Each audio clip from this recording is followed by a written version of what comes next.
ஒரு நேர்மையான போலீஸ் அதிகாரிக்கு எவ்வளவு நெஞ்செழுத்து இருக்கும். எதை வேணுமாலும் சந்திக்க தயாரா இருக்காங்க இந்த ராஜதுரை.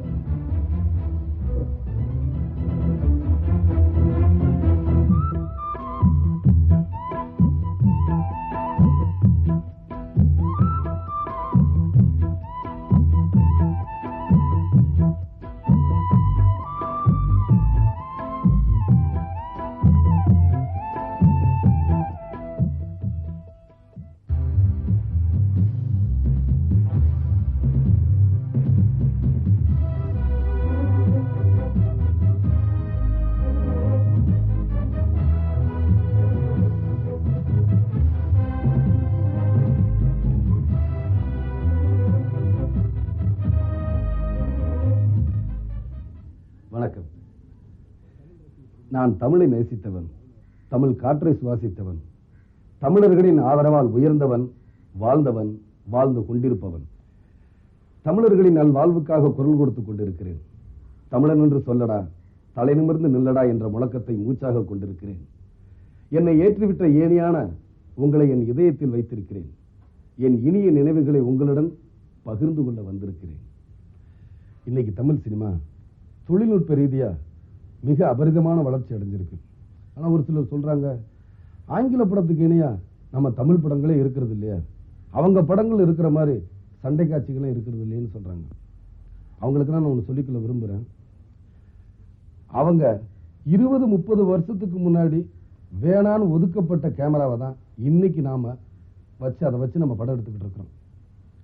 ஆனால் அவங்களுக்கு வியாபார ரீதியாகவும் பொருளாதார ரீதியாகவும் உலக மார்க்கெட்டை பிடிச்சு வச்சிருக்காங்க. நாம ஒரு குறிப்பிட்ட மாநிலத்துக்குள்ள தான் படங்களை ரிலீஸ் பண்ணிக்கிட்டு இருக்கோம். அதே மாதிரி அவன் ஒதுக்கப்பட்ட கருவியை வச்சு நம்ம வசதிக்கு தகுந்த மாதிரி நம்ம அவங்களுக்கு இணையா எத்தனையோ தமிழ் படங்கள் எடுத்திருக்கிறோம். அதே மாதிரி அவங்களுக்கு இருக்கிற வசதிகளில் அவங்க சண்டை காட்சிகளை எடுத்துக்கிட்டு இருக்கிறாங்க. நம்மளுக்கு எந்த வசதியுமே இல்லாம நம்ம ஸ்டண்ட் நடிகர்கள்லாம் உயிரை கொடுத்து அவ்வளோ அற்புதமா நடிச்சுக்கிட்டு இருக்கிறாங்க. இதுக்கெல்லாம் உதாரணமா சொல்லணும்னா என்னுடைய படமான 100வது படமான கேப்டன் பிரபாகரன் தான் இதுக்கு உதாரணம். நான் எம்ஜிஆரோட ரசிகன் சொல்றதை விட அவரோட வெறியன். மதுரையில என் வீட்டுக்கு பக்கத்துல எங்க வீட்டு பிள்ளை படம் ஓடிச்சு. கிட்டத்தட்ட நான் எத்தனை முறை பார்த்துருப்பீங்க நினைச்சிருப்பீங்க? 120 தடவை அந்த படத்தை நான் பார்த்துருக்கிறேன். அதே மாதிரி எம்ஜிஆர் நடித்த படங்கள் ஒரு நாடோடி மன்னன், மகாதேவி, அரசலங்குமரி, கலையரசி, இந்த மாதிரி படங்கள் வர மாதிரி சண்டை காட்சிகள் அதுக்கப்புறம் வந்ததுலேயே ஏங்கிக்கிட்டு இருக்கும்போது தான் ரசிகர்களுக்கெல்லாம் 1000ல் ஒருவன்கிற படம் வந்துச்சு. அப்போ எனக்கெல்லாம் ஏகப்பட்ட குஷி. சண்டை காட்சிக்காகவும் பாடல் காட்சிக்காக அந்த படத்தை போய் நான் கிட்டத்தட்ட ஒரு 70 முறை பார்த்தேன். அந்த படத்தில் இருக்கிற முக்கிய அம்சமே என்னென்னா சண்டை காட்சி ஒன்று, பாடல் காட்சி. அதை விட அதிகமாக எல்லாரும் விரும்பி பார்த்தது அவருடைய உடை அலங்காரங்கள் தான். அதே மாதிரி மதுரையில் எம்ஜிஆர் படங்கள் பார்க்குறதுனா அவ்வளோ ஈஸி கிடையாது. நாங்கள்லாம் முதல் நாள் ராத்திரியே போய் தியேட்டர் வாசலில் படுத்து மறுநாள் காலையில் 7 மணிக்கு ஆச்சு தான் படம் பார்ப்போம். அப்படி பார்க்குறேன்னா அன்றைக்கி தூக்கமே வராது, தலை வெடிச்ச மாதிரி இருக்கும். ஒன்று மதுரையில் பார்க்க நினைப்போம், இல்லை வெளியூராவது போய் முதல் காட்சி பார்த்தோன்னு நாங்கள் நினைப்போம். சென்னைக்கு நடிக்கணும்னு வந்தேன்னா எப்படியாவது மதிப்புக்குரிய எம்ஜிஆர் அவர்களை பார்க்கணும்னு நான் நிறைய ஆசைப்பட்டேன். எத்தனையோ தடவை முயற்சி பண்ணேன். ஆனால் அது எனக்கு நடக்கலை. ரொம்ப வருத்தமாகவும் இருந்தது, வேதனையாகவும் இருந்தது. அதற்கு பிறகு எனக்கு என் தாயை போல இருக்கும் ஜானகி ராமச்சந்திரன் அவர்களுடைய பழக்கம் எனக்கு ஏற்பட்டுச்சு. அந்த பழக்கம் எப்படி ஏற்பட்டுச்சுன்னா, என்னுடைய கல்யாணத்துக்கு அவங்களால வர முடியல, வீட்டுக்கு வந்து என்னை ஆசீர்வாதம் பண்ணிட்டு போனாங்க. அதுக்கப்புறம் பலமுறை என் மனைவியோட பேசுவாங்க. எனக்கு முதல் பையன் பிரபாகரன் பிறந்த உடனே ஹாஸ்பிட்டலுக்கும் வீட்டுக்கு வந்து ஆசீர்வாதம் பண்ணிட்டு போனாங்க. அவங்க அமெரிக்கா போயிட்டு வரும்பொழுதெல்லாம் எனக்கும் என் மனைவிக்கும் என் பையனுக்கு ஏதாவது வாங்கிட்டு வருவாங்க. ரெண்டாவது பையன் பிறக்கும் பொழுதும் அதே மாதிரி வந்து ஆசீர்வாதம் பண்ணிட்டு போனாங்க. ஞாபகார்த்தமாக பொருளும் கொடுத்துட்டு போனாங்க. இதையெல்லாம் நான் பார்க்கும் பொழுது எனக்கு மறைந்த மரியாதைக்குரிய எம்ஜிஆர் அவர்களே நேரில் வந்து என்னை ஆசீர்வாதம் பண்ணுற மாதிரியும் எனக்கு வேண்டியதை அவர் கொடுக்குற மாதிரியுமே எனக்குள்ள நான் சந்தோஷப்பட்டுக்கிட்டேன். ஜானகி அம்மார் அடிக்கடி என்கிட்ட சொல்லுவாங்க, தம்பி உன்னுடைய உழவன் படத்தை அடிக்கடி தலைவர் போட்டு பார்ப்பாரு, அடிக்கடி ரசிப்பார், என் படத்தை பார்த்த மாதிரி இருக்குன்னு சொல்லுவார். இதையெல்லாம் கேட்கும்போது எனக்கு ரொம்ப சந்தோஷமாக இருந்தது. நான் நடிகங்கிற டிகிரி வாங்குறதுக்கு எம்ஜிஆர் படம் பாடமாக அமையுதுன்னா அது மிகையாகாது. என்ன நீங்கள் ஒரு முன்னணி கதாநாயகனாக இப்போ நீங்கள் பார்த்துக்கிட்டு இருக்கீங்க. ஆனால் இந்த சினிமா துறைக்கு வர்றதுக்காக நான் எவ்வளோ கஷ்டப்பட்டேன்னு உங்களுக்கெல்லாம் நான் சொல்லிக்கணும்னு ஆசைப்பட்றேன். நான் முதல்ல சென்னைக்கு வந்து நானும் எனது நண்பன் இப்ராஹிமும் இந்த ரூமில் தான் தங்கணும். இதை நான் இப்போ வெறும் ரூமாக நினைக்கிறதில்ல, ஒரு கோயிலாக நினச்சிக்கிட்டு இருக்கிறேன். இந்த ரூமில் இருந்து தான் என்னுடைய சினிமா துறை, அதாவது இந்த கலை பயணத்தை ஆரம்பித்தேன். அப்போ டி நகர்லேருந்து கோடம்பாக்கம் போகிறதுனா பஸ்ஸுக்கு 25 பைசா கொடுத்தா போதும், போய் இறங்கிடணும். இப்போ இப்ராஹிம் என்கிட்ட சொல்லுவான், நல்லா ட்ரெஸ் பண்ணிக்கிட்டு. அப்போ என்கிட்ட அவ்வளோ பணம் இருக்காது. நான் வசதியாக வாழ்ந்துக்கிட்டு இருந்தாலும் எங்கள் வீட்டில் சினிமாவுக்கு நீ நடிக்க போகக்கூடாதுன்னு, அப்படி சினிமாவுக்கு நீ நடிக்க போகிறதா இருந்தால் நீ மதுரைக்கே வரக்கூடாதுன்னு சொல்லிட்டாங்க. அதனால் அவங்க எதுவுமே பணம் அனுப்புறதில்லை. இருக்கிற பணத்துலையும் என்னுடைய நண்பர்கள் தயவுனாலும் தான் இந்த சென்னையில் நான் வந்து தங்கினேன். அப்போ ஒரு 50 பைசா முதல்ல எடுத்து போட்டு வச்சுக்கிறேன் பையில். நல்லா டீக்கா ட்ரெஸ் பண்ணி பேண்ட் ஷர்ட்லாம் போட்டு இன்சர்ட் பண்ணிவிட்டு நல்லா மூஞ்சி கொஞ்சம் பவுடர் கிட்டலாம் அடிச்சுட்டு சரி டி நகர்லேருந்து பஸ் ஏறி கோடம்பாக்கத்தில் போய் இறங்குவோம். இறங்கி அங்கே இருக்கிற சினிமா கம்பெனிகள் நிறையா இருக்குது, எல்லாம் சுற்றி பார்த்துட்டு மத்தியானம் 1 மணி ஆகும். பிடிச்சிட்டு நான் கோடம்பாக்கத்தில் டி நகர் வரைக்கும் நான் நடந்தே வருவேன். நடந்து வர்றதுக்குள்ளே என் நண்பன் இப்ராஹிம் என்ன பண்ணுவான், அப்போ கேரியர் சாப்பாடு வந்து ஒரு 6 ரூபா. 6 ரூபானாலே அப்போ ஒரு கஷ்டமான சூழ்நிலை தான். அப்போ ஒரு கேரியர் சாப்பாடு எடுத்துகிட்டு வந்து கொஞ்சம் எனக்காக வச்சுருந்துருப்பாங்க. வச்சுருந்தாலும் அந்த கேரியர் சாப்பாடு ஏன் நாங்கள் மொத்தமாக எடுக்கிறோன்னா அதிகமாக சாப்பிடணுங்கிறதுக்காக இல்லை. அந்த சாப்பாடை சாப்பிட்டுட்டு அதில் கொஞ்சம் மீதி வச்சு அதில் தண்ணி ஊற்றி வச்சுட்டு அதை நாங்கள் ராத்திரிக்கு சாப்பிடுவோம். நாங்கள் ராத்திரிக்கு காலையில் எப்பயுமே நாங்கள் சாப்பிட்றதில்ல. இந்த மாதிரி தான் எங்களுடைய சினிமா தொழிலை நான் ஆரம்பித்து போய்கிட்டே இருந்தேன். அதே நேரத்தில் ஏதாவது திடீர்னு ஒரு சினிமா கம்பெனி வந்துடுவாங்க, நான் லாண்டரிலையும் போய் துணியை போட முடியாது, எதுவுமே போட முடியாது. இப்ராஹிம் தான் என்னுடைய பேண்ட் ஷர்ட்டுகள் எதாக இருந்தாலுமே செலவு செஞ்சு அயன் பண்ணி அவனே எடுத்து ரெடியாக வச்சுருந்துருப்பான். அதே நேரத்தில் அவனுக்கு என்னடா ஒரு ஆசைனா கதாசிரியர் ஆகணுங்கிற ஆசை ரொம்ப இருந்தது. நான் காலையில் போயிட்டு சாயந்தரம் வரத்துக்கு சுற்றிட்டு வந்தாலும் சரி, சாயந்தரத்துக்கு மேலே அவன் கதாசிரியர் ஆகணும்னு எல்லா கம்பெனிகளுக்கும் ஏறி இறங்கிட்டு வருவான், எல்லா கதாசிரியர்களும் போயிட்டு வருவான். நான் காலையில் இப்படி சினிமா கம்பெனியில் போய் சான்ஸ் கேட்டு திரும்பி வரும்பொழுது அவன் என்னை தைரியப்படுத்துவான், அதெல்லாம் எப்படியும் கிடச்சிடும் உனக்கு சினிமா சந்தர்ப்பம் அப்படின்னு. இவன் சாயந்தரம் போட்டு ஒன்றுமே கிடைக்கலன்னு சோர்வு அடைஞ்சு வரும்போது எப்படி உனக்கு சினிமா சந்தர்ப்பம் கிடைச்சிடும் அப்படின்னு நினச்சிக்கிட்டே இருப்பான். சரி, எங்களுக்கு எதுவுமே கிடைக்காம அலைஞ்சிக்கிட்டு இருக்கும்போது எங்கள் கூட ஒன்றே ஒன்று மட்டும் எப்பயுமே சேர்ந்து வந்துக்கிட்டே இருந்துச்சு. அது என்னன்னு உங்களுக்கு தெரியுமா? எங்கள் கூட சேர்ந்து இருக்கிறது ஒன்றே ஒன்று தான்.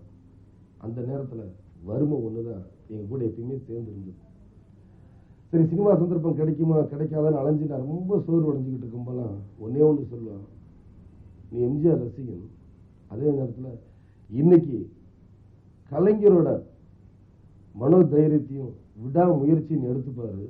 அவர் எந்த அளவுக்கு தன்னுடைய கட்சியை அரசியலையும் பண்ணிக்கிட்டு இருக்காரு, நீ அந்த மாதிரி அவர் ஒரு முன்னோடியா வச்சுக்க வாழ்க்கையில, நீ ஏன் பயப்படணும், நிச்சயமா உனக்குன்னு சினிமா வாழ்க்கை சந்தர்ப்பம் கிடைக்கும் அப்படின்னா சொல்லி என்னை ஊக்கப்படுத்தி தைரியப்படுத்துவான். ஏதாவது பேசினாலும் உடனே கலைஞரை பற்றி தான் அவங்க அடிக்கடி சொல்லுவான். கலைஞரை சொல்லி சொல்லி சொல்லி அவன் வந்து என்னை சினிமா உலகத்தில் நீ எப்படி இப்படி இருக்கணும்னு என்னை வளர்த்தது இப்ராஹிம். அப்படிப்பட்ட நேரத்தில் எனக்கு தெரிஞ்ச மதுரையில் இருக்கிற ஒரு விநியோகஸ்தர், அதாவது சேனாஸ் பிலிம்ஸ் மர்சூக் அப்படிங்கிறவர் முதல் முறையாக எம்ஏ காஜா அவர்கிட்ட என்னை அறிமுகப்படுத்தி வச்சாங்க. முதல் எனக்கு சினிமா சந்தர்ப்பம் அப்படின்னு பிள்ளையார் சொல்லி போட்டவர் எம்ஏ காஜா அவர்கள் தான். அவர் தான் இனிக்கும் இளமைங்கிற படத்தில் எனக்கு முதல் ஒரு வில்லன் கதாபாத்திரத்தை கொடுத்தார். என்னுடைய சொந்த பேர் விஜயராஜ்.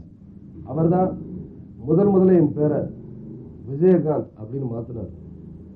மாற்றி அந்த படம் ரிலீஸ் ஆச்சு. எனக்கும் உடனே பயங்கர குஷி. எங்கெங்கோ என்னுடைய கற்பனையெல்லாம் போயிடுச்சு. சரி, இனிமேல் வில்லன் தான், நம்ம இப்படியெல்லாம் பண்ணணும், வில்லனாக இருக்கணும், அப்படி பண்ணணும், இப்படி பண்ணணும், என்னென்னமோ கற்பனையில் வாழ்ந்துக்கிட்டு இருந்தேன். அதுக்கப்புறம் எனக்கு சினிமா சந்தர்ப்பமே கிடைக்கல. என்னடா இப்படி போயிடுச்சு, நம்மளுக்கு சினிமா சந்தர்ப்பமே கிடைக்கல, இனிமேல் நம்மளுக்கும் சினிமாவுக்கு ரொம்ப தூரமா, ஒருவேளை சினிமாங்கிறது நம்மளுக்கு ஒரு தூரத்து இடிமுழக்கமா இருக்குமா அப்படின்லாம் நான் நினச்சிக்கிட்டு இருந்தேன். சரி, அந்த தூரத்து இடிமுழக்கம் ரொம்ப தூரத்தில் இல்லை, என் பக்கத்திலேயே வந்துருச்சு. அது ஒரு கெட்டுமலை சத்தமாக வந்துருச்சு. நான் சந்தோஷப்பட்டேன்.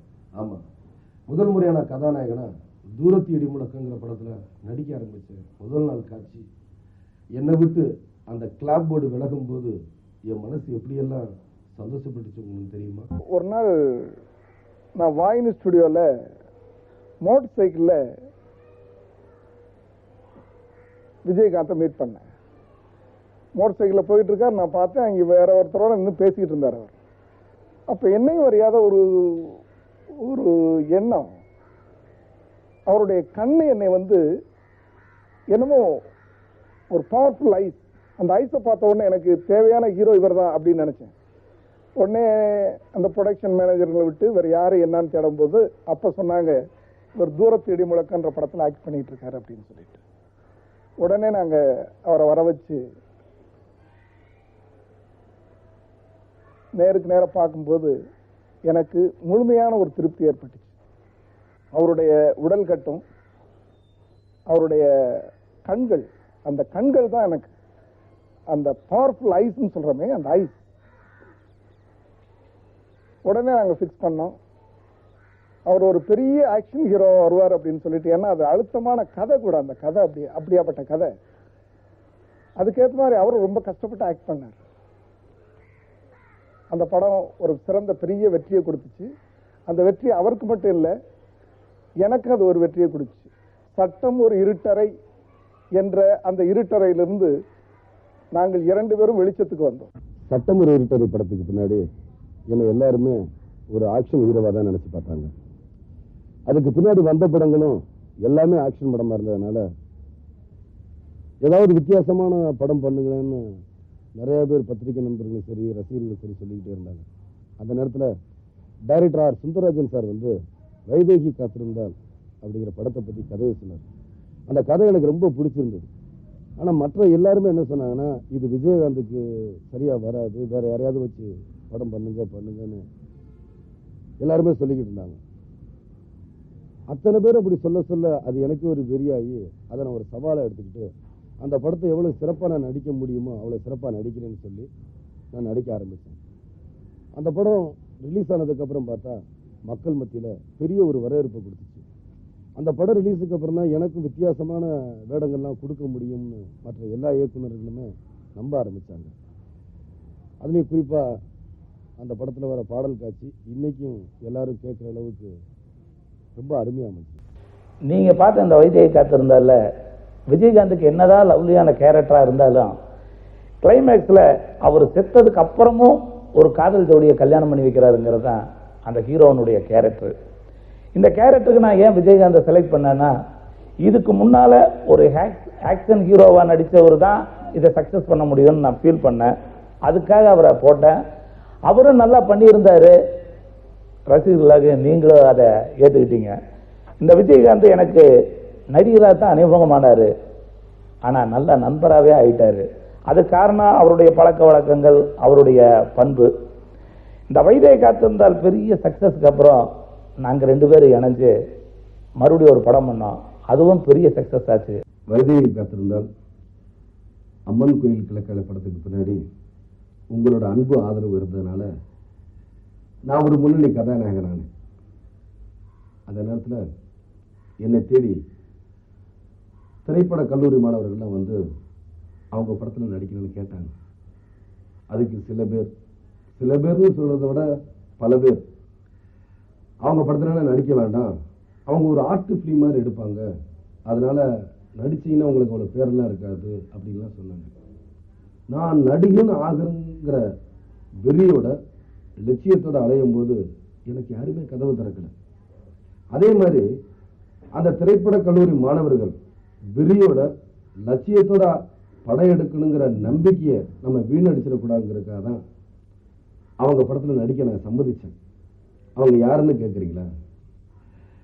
அவங்க படத்தை பார்த்தாலே அவங்க யாருன்னு உங்களுக்கு எல்லாம் தெரியும். அது அப்போ வந்து திரைப்பட கல்லூரியில் படிச்சுட்டு வந்த மாணவர்களுக்கெல்லாம் வியாபார ரீதியில் படம் பண்ண தெரியாது அப்படின்ற ஒரு பேச்சு வந்து சினிமா வட்டாரத்தில் பரவலாக இருந்த நேரம். அப்போ நாங்களும் முடிச்சுட்டு பல கனவுகளோடையும் கற்பனைகளோடையும் கையில் டிப்ளமா வாங்கிட்டு வெளியில் வந்தாச்சு. சரி, எப்படியாவது போராடி அந்த பேச்சுகளை வந்து மாற்றி காட்டணும் அப்படிங்கிற முயற்சியில் நாங்கள் ஆரம்பித்தது தான் இந்த ஊமை வெளிகள் படம். இந்த ஊமை வெளிகள் வெற்றியை தொடர்ந்து விஜயகாந்தோட நெருங்கிய நண்பரும் விஜயகாந்துக்கு எல்லாமாவும் இருக்கக்கூடிய திரு ஆசை இப்ராஹிம் ராவுத்தர் அவர்கள் சொந்த படம் தயாரிக்கணும் அப்படின்ற ஒரு திட்டத்தில் இறங்கினார். அது அப்போ வந்து விஜயகாந்த் சார் கிட்டத்தட்ட 60 படங்களுக்கு மேலே முடிச்சிருந்த ஒரு நேரம். நாங்கள் வந்து ஊமை வெளிகள்ன்ற ஒரே ஒரு படத்தை தான் முடிச்சிருக்கோம். அப்போ வந்து ராவுத்தர் சார் வந்து விஜயகாந்த் சாரோட கலந்து பேசும்போது இந்த சொந்த படத்தை வந்து யாரை வச்சு பண்ணலாம், எந்த குரூப்பை வச்சு செய்யலாங்கும்போது விஜயகாந்த் சார் கொஞ்சம் கூட யோசிக்காமல் ஊமை வெளிகள் பண்ண அதே யூனிட்டை வச்சு நம்ம இதை பண்ணுவோம் அப்படின்னு சொன்னார். மொத்தத்தில் விஜயகாந்த் சாரை பற்றி சொல்லணுன்னா அவர் ஒரு நல்ல நண்பர், அறிவுரை சொல்லக்கூடிய ஒரு ஆசான், வழிநடத்தி செல்லக்கூடிய ஒரு வழிகாட்டி, பாதுகாக்கக்கூடிய ஒரு காவலன்.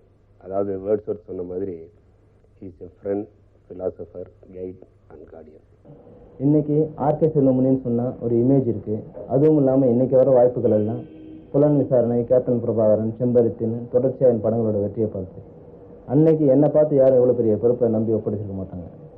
ஆளை பார்த்து எடை போடாமல் திறமையை பார்த்து மதிப்பு கொடுக்குற விஜய் சார்.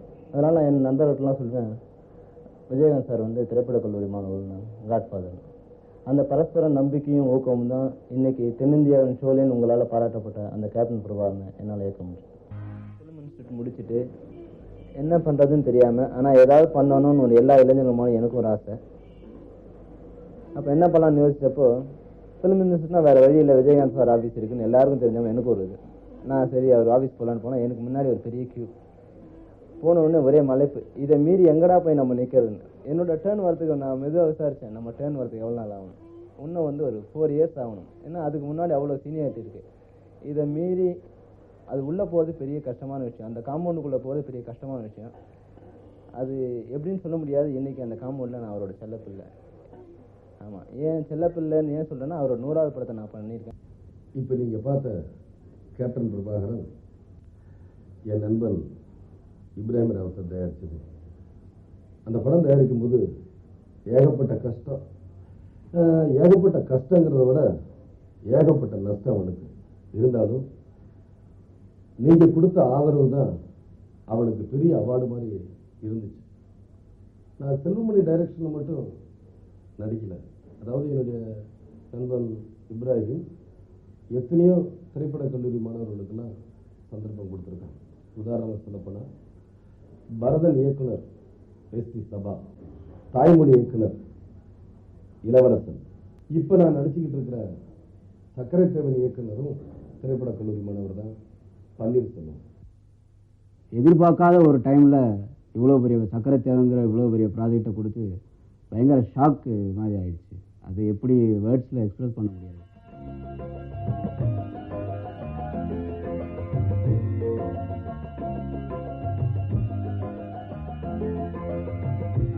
நண்பனுங்கிற கம்பெனியில் நான் உரிமையை எடுத்துக்கிட்டு அதை சொல்கிறேன்.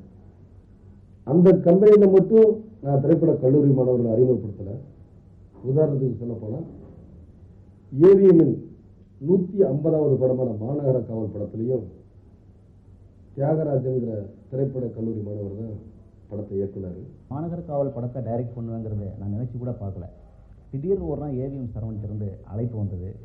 போனால் கேப்டனை ஹீரோவாக வச்சு ஒரு படம் தயாரிக்க போகிறோம், அந்த படத்துக்கு நீங்கள் தான் டைரக்டர்னு கேப்டன் சொல்லிட்டாருன்னு சொன்னார். ஓ சாரி, கேப்டன்னா உங்களுக்குலாம் தெரியாது இல்லையா? கேப்டனா நம்ம புரட்சி கலைஞர் தான். சினிமா வட்டாரத்தில் அவருக்கு கேப்டன் ஒரு செல்ல பெயர் உண்டு. இந்த தகவலை கேள்விப்பட்டது நான் கேப்டனை சந்திக்கிறதுக்காக அவருடைய அலுவலகத்துக்கு போனேன். அவருடைய அலுவலகத்துக்கு வெளியே நிறைய கூட்டம் கூடியிருந்தது. இவ்வளோ பேர் எதுக்காக இங்கே காத்துட்ருக்காங்கன்னு தெரியாமல் நான் உள்ளே போனேன். என்னை பார்த்த உடனே அவர் வாங்க வாங்க வாங்கன்னு எழுந்து நின்று என்னை வரவேற்று உட்கார வச்சார். அப்போவே நான் ஒரு நல்ல மனிதரை சந்திச்சிட்டு இருக்கேன்னு நினச்சேன். அப்போ அங்கே ஒரு இன்சிடெண்ட் நடந்தது. நான் வந்த நேரத்தில் அங்கே ஒரு 2 பேர் வந்து நின்றுக்கிட்டு அவர்கிட்ட ஏதோ பேசிகிட்டு இருந்தாங்க. நான் அவரை முடித்து அனுப்பிட்டுங்கிறக்கா நான் வெயிட் பண்ணேன்.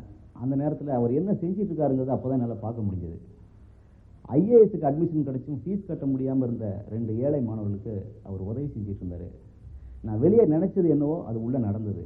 சரி, ஒரு நல்ல மனிதரை தான் சந்திச்சிருக்கிறோன்னு சொல்லி அவர்கிட்ட வந்து மாநகர காவல் கதை என்ன, எப்படி பண்ணணும், என்ன எல்லாம் டிஸ்கஸ் பண்ணோம். அன்றைக்கி அவர் என்கிட்ட ஒரு வார்த்தை சொன்னார், இந்த படத்துக்கு நீங்கள் டைரக்டர்னு சொல்லியிருக்கிறேன், இந்த படத்தை நீங்கள் கரெக்டாக பண்ணணும் அப்படின்னு சொன்னார். அதுலேருந்து படம் முடிகிற வரைக்கும் அவர் எந்த விஷயத்தையுமே என்கிட்ட கேட்டது கிடையாது. என்னுடைய முழு பொறுப்பில் அவர் விட்டுருந்தார். செந்தூரப்பு படத்தையும் தேவராஜுங்கிற திரைப்பட கல்லூரி மாணவர் தான் இயக்குனார். நான் டைரக்ட் பண்ண முதல் படமான செந்தூரப்பு படத்தில் திரு விஜயகாந்த் அவர்கள் நடிக்க ஒத்துட்டு அன்பும் ஆதரவும் கொடுத்தது ரொம்ப பெருமைப்பட வேண்டிய விஷயம். அவருடைய மாபெரும் வெற்றிக்கு காரணம் என்னன்னு சொன்னால் கடின உழைப்பு அண்ட் ஈடுபாடு தான். இப்போங்கிறதுல இதுக்கு முன்னாடி நீங்கள் படம் பார்த்துருப்பீங்க, சின்ன கவுண்டர். அந்த படத்தை இயக்குனர் ஆர் வி உதயகுமார் அவர்களும் திரைப்பட கல்லூரி மாணவர்கள் தான். முதல்ல இந்த சின்ன கவுண்டர் கதையை வந்து நான் அவர்கிட்ட சொல்லும்போது ஒரே ஒரு வரி தான் நான் சொன்னேன்னு நினைக்கிறேன். எப்படின்னா, ஊரே மதிக்கிற ஒரு பெரிய மனுஷன் தோளில் துண்டெடுத்து போட்டு நடந்தான்னா ஊரே தலை வணங்கி நிற்கும். அந்த மாதிரி ஒரு பெரிய மனுஷன், அந்த மனுஷனோட வாழ்க்கையில் அவன் தலை குனிஞ்சு நிற்க வேண்டிய ஒரு சூழ்நிலை வருது. காரணம், தன்னுடைய குடும்ப மானத்தை காப்பாற்றுறதுக்காக. இந்த மாதிரி தான் ஒரு நாட்டை எடுத்துகிட்டு நான் செய்ய போகிறேன் சார், உங்களுடைய கெட்டப் இதுன்னு சொன்னேன். அப்போ சிரிச்சார். என்னென்ன உங்களுக்கு கான்ஃபிடென்ஸ் இருக்கான்னாரு. இருக்குன்னு சொன்னேன். ரொம்ப உடனே சம்மதம் தெரிவித்ததோடு மட்டும் இல்லாமல் ராவுத்தர் சார்கிட்ட கதை சொல்ல சொன்னார். நான் ஒரு மாதம் கழித்து ராவுத்தர் சார்கிட்ட கதை சொல்லும்போது அவரும் ரொம்ப திருப்தி அடைஞ்சார். ஸோ இந்த கதைக்குரிய ஸ்டில்களை எடுக்கும்போதே கையில் ஒரு கொடையை கொடுத்து, கதர் வேஷ்டி கதர் சட்டையை கொடுத்து ஸ்டில் எடுக்கும்போது அவருக்குள்ள ஒரு சிரிப்பு. நம்ம ஏதோ வித்தியாசமாக செய்கிறோம்னு நினைக்கிறோம், ஆனால் இது உண்மையாகவே வித்தியாசப்படுமான்னு தெரியல சார், நான் உங்களை நம்புகிறேன்னாரு. அந்த நம்பிக்கையை நான் காப்பாற்றிட்டதாகவே நினைக்கிறேன். விஜயகாந்த் சார் டைரக்டர்களுக்கு ஒரு அற்புதமான ஒரு இன்ஸ்ட்ருமெண்ட். அவரை எப்படி வேணாலும் நம்ம நடிக்க வைக்கலாம். என் நண்பன் இப்ராஹிம் மூலியமா படம் பண்ணியிருக்கேன். அதுக்கு உதாரணம் பூந்தோட்ட காவல்கார். அந்த இயக்குனர் பேர் செந்தில்நாதன். அவர் என்னுடைய இயக்குனர் எஸ் ஏ சந்திரசேகர்கிட்ட 13 படம் உதவி இயக்குனராக வேலை பார்த்தார். அவருக்கு அந்த முதல் படம் நான் சந்தர்ப்பம் கொடுத்தேன். அதே மாதிரி அந்த படத்தில் என்ன அம்சம்னா, நான் அது வரைக்கும் அதாவது வயதான வேடம் போட்டதே கிடையாது. அதான் முதல் முறையாக வயதான வேடம் நான் போட்டு நடித்த படம். என்னுடைய நண்பன் இப்ராஹிம் ராவுத்தரோட கம்பெனியும் முத இசைஞானி இளையராஜா அவர்கள் இசையமைச்சதும் அதான் முதல் படம். தமிழ் திரையுலகில் பிரபலமாக பேசப்படுற என்னுடைய ஆரிய நண்பருமான இளம் புயல் லியாக்கத் அவர்களையும் நாங்கள் தான் இயக்குனரை அறிமுகப்படுத்தி வச்சோம். அந்த நேரத்தில் எனக்கு நகைச்சுவை கதாபாத்திரங்களே நடிக்க வராது, நடிக்க முடியாதுன்னு எல்லாரும் சொல்லிக்கிட்டு இருந்தாங்க. லியாக்கத் அவர்கள் தான் நிச்சயமாக விஜயனை நான் நகைச்சுவை பாத்திரத்தில் நடிக்க வைக்க முடியும், அதை ஒரு வெற்றி படமாக கொடுக்க முடியும்னு உறுதி எடுத்துக்கிட்டு, அதை ஒரு சவாலாக ஏற்றுக்கிட்டு ஒரு வெற்றி படத்தை, அதாவது பாட்டுக்குரு தலைவன்கிற படத்தை முதல் முறையாக இயக்குனது லியாக்கத் தான். அவரால் நகைச்சுவை வேஷம் மட்டும்தான் பண்ண முடியும்னு நினைக்காதீங்க, அவரால் எந்த வேஷத்தையும் பண்ண முடியும். இதே பாட்டுக்குரு தலைவனில் ஒரு காட்சி, நான் அவுடோரில் ஷூட்டிங் பண்ணிக்கிட்டு இருக்கும்போது அதுக்கு சுற்றி ஒரு 1000 பேர் நின்றுருந்தாங்க. அந்த சீன் முடிஞ்சதுமே பார்த்துக்கிட்டு இருந்த அத்தனை பேரும் ஒட்டு மொத்தமாக கைதட்டுறாங்க. புதிய இளைஞர்களை உருவாக்குறதுலையும் ஊக்குவிக்கிறதுலையும் அவருக்கும் அவருடைய நண்பர் இப்ராஹிம் ராவுத்தருக்கான வேறு யாருமே கிடையாது. புதிய இளைஞர்களை உருவாக்கணுங்கிறதுக்கு அவர் இப்ராஹிம் ராவுத்தர் தொடங்குறது தான் சொந்த கம்பெனி, அவர் பேரால், இப்ராஹிம் ராவுத்தர் பேரால். அதன் மூலமாக உருவாகி இன்னைக்கு திரையுலகில் பரபரப்பாக பேசப்படுற புதுமை இயக்குநரில் நிறைய இயக்குநர்கள் புரட்சி கலைஞரால் உருவாக்கப்பட்டவர் தான். ஏன் இந்த லியாக்கத் அவரால் உருவாக்கப்பட்டவர் தான். சண்டை காட்சினாலே எல்லாம் ரொம்ப ஈஸின்னு நினச்சிக்கிறாங்க. சினிமாவில் மற்ற நடிப்பு இருக்குது, பாடல் காட்சிகள் இருக்குது, எவ்வளோ விஷயங்கள் இருக்குது. அதில் என்ன பொறுத்த மட்டும் கேட்டால் ரொம்ப ரொம்ப கஷ்டங்கிறது சண்டை காட்சி தான். ஆனால் பார்க்குறவங்களுக்கு என்னடா சண்டை காட்சி, சும்மா படம் பூரா சண்டையாக வந்துக்கிட்டு இருக்கு அப்படின்னு நினச்சிக்கிட்டு இருக்காங்க. இன்றைக்கி நான் ஒரு நாள் சண்டை போட்டாலும் 3 நாள் உடம்பு வலிக்கும். அந்த அளவுக்கு சண்டைங்கிறது கஷ்டம். அதை விட எனக்கு இவ்வளோ தூரம் உடம்பு வலிக்குதுன்னா, என் கூட நடிக்கிற ஸ்டண்ட் நடிகர்கள் உயிரையும் துச்சமாக மதித்து அந்த அளவுக்கு நடிக்கும் பொழுது அவங்களுக்கு எவ்வளோ வலி இருக்கும். வலிங்கிறத கூட விடுங்க, உயிரையே தியாகம் பண்ணிட்டு நடிக்கிறாங்களே. அதனால் ஸ்டண்ட்டு அப்படி சண்டை காட்சின்னா எல்லாருமே தயவு செஞ்சு ஈஸியாக மட்டும் எடை போட்டுறக்கூடாது. என்னுடைய குடும்பத்தை அறிமுகப்படுத்தணும்னு சொன்னாங்க. என்னுடைய மகன் பிரபாகரன், என் மனைவி பிரேமலதா. வணக்கம். பொதுவாக மனைவி அமைவதெல்லாம் இறைவன் கொடுத்த வரன்னு சொல்லுவாங்க. அந்த வேலை நான் ரொம்ப லக்கி மேன். என் மனைவி எனக்கு எப்படி சொல்கிறதுன்னா, நான் சின்ன வயசுலேயே தாயை இழந்தவன். தாய் பாசம்னு எனக்கு என்னன்னே தெரியாது. அந்த வகையில் என் மனைவி எனக்கு தாயாகவும் தந்தையாகவும் நல்ல நண்பனாகவும் அமைஞ்சது என் வாழ்க்கையில் பெரிய பாக்கியமாக நினைக்கிறேன். இவர் இவ்வளவு பெரிய நடிகராக இருந்தாலும் தனக்கென்று எந்த ஒரு வசதியான வாழ்க்கையும் அமைத்துக் கொள்ள மாட்டார். தரையாக இருந்தாலும் படுத்துக்குவார்.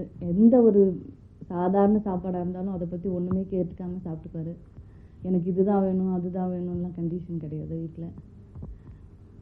அவர் இவ்வளோ பெரிய நடிகராக இருந்தும் இந்த அளவுக்கு எளிமையாக இருக்கிறதை நினச்சி நான் மிகவும் வியந்திருக்கிறேன். அவர் எனக்கு கணவராக கிடைத்ததில் எனக்கு மிகவும் பெருமையாக இருக்கிறது.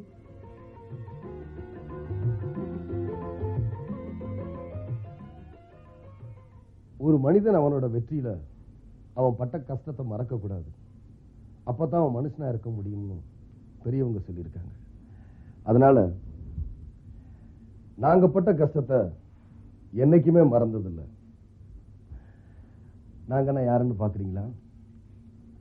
எனக்காகவே வாழ்ந்துக்கிட்டு என்னுடைய நலனை தன்னுடைய நலனா நினைச்சு வாழ்ந்துகிட்டு இருக்கிற என்னுடைய ஆருயிர் நண்பன் இப்ராஹிம். நம்ம எல்லாரையுமே மதத்தின் பேரை வச்சு பிரிக்க பார்க்குறாங்க. நாம எல்லாருமே அண்ணன் தம்பிங்க தான். என் கையில் பாருங்க 786 மோதிரம் இருக்கு. நானும் பள்ளிவாசலுக்கு போறேன், சாமி கும்பிட்றேன். இவனை பாருங்க திருப்பதி வெங்கடாஜலபதியை கும்பிட்றான், திருப்பதிக்கும் போறான். எங்களை ஒரு முன்னுதாரணமா எடுத்துக்குங்க. ஒற்றுமையில இந்தியனா இருப்போம், உணர்வுல தமிழனா இருப்போம், மொத்தத்துல மனுஷனா இருப்போம். இந்த நல்ல நாள்ல உங்களையெல்லாம் சந்திக்க உதவிய தொலைக்காட்சி நிலையத்தாருக்கும் என் உயிரினும் மேலான தமிழ் மக்களுக்கும் நன்றி கூறி விடைபெறுகிறேன். நன்றி, வணக்கம்.